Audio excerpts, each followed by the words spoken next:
I den här videon kommer du att lära dig svenska i en park. I den här parken kan man låna en solstol. Här står det: låna gärna en solstol att ta med ut i parken. Här har vi en solstol. Jag vill låna en solstol. Jag bär stolen. Jag har ställt stolen på gräsmattan.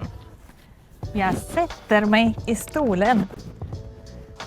Nu kan jag sola och vila. Det här är en tunna. I tunnan växer det olika blommor. Det här är ett växthus. I ett växthus kan man odla olika växter som behöver lite mer värme. Det här trädet växer i en stor lerkruka. Man använder krukor till krukväxter. Det här är en fontän. Och mitt i fontänen finns det en fontänskulptur. Den här skulpturen heter Syskonen. Den föreställer 2 syskon och stora systern bär den lilla bebisen. Visste du att det här kallas en rabatt? En rabatt är en plats där man planterar blommor. En rabatt är också när man sänker priser, men nu vet du att det här är en rabatt. Och det här är en gång. När du går i en park går du på en gång. Det här är en annan staty, en trädgårdsstaty. Detta är en damm. Och det här är ankor. En anka, 2 ankor. En häck. Man brukar använda häcken för att avgränsa olika delar i parken. En parkbänk. Ett träd.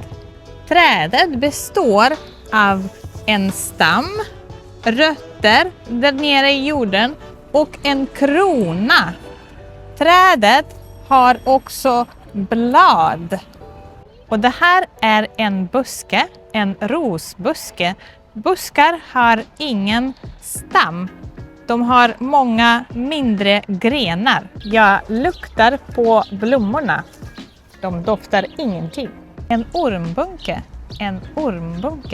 Här ser du 2 vattenkannor och en blå hink. Detta är en skottkärra.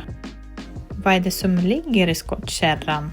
Det finns en räfsa, en röd hink med en planteringsspade och en knädyna. Här bakom mig finns det ett café där människor brukar dricka kaffe, fika, sitta och prata, ta det lugnt. Och det här är blommor. Här växer det rosor. Här har vi en soptunna. I soptunnan slänger du skräp. Den här soptunnan kan man också öppna med foten. I den här parken finns det också bord och bänkar där du kan äta din egen mat. Det här är också ett växthus och jag står just nu utanför växthuset. Här har vi ett hänglås. Vi kan inte gå in när det är låst. Trädgårdsmästaren klipper ett träd. Det här är en grind. I parken får du tyvärr inte cykla. Tack för att du tittade och prenumerera på min kanal för ännu mer svenska.